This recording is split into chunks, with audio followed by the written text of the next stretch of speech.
Sales tax is a tax that is imposed by the government on the sale of goods and services.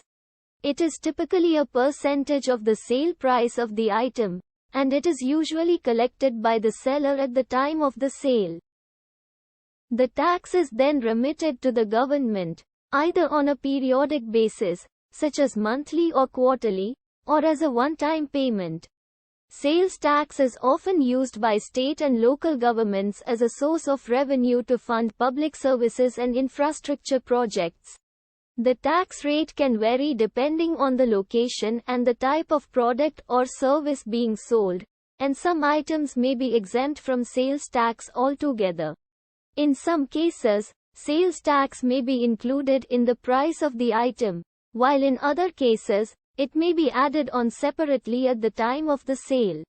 The exact method of collection and payment can vary depending on the jurisdiction and the specific rules and regulations governing sales tax in that area. It's worth noting that sales tax is different from value-added tax, VAT, which is a similar tax that is commonly used in other countries. While sales tax is based on the final sale price of an item, VAT is applied at each stage of production and distribution, with the tax being passed on to the next buyer in the chain.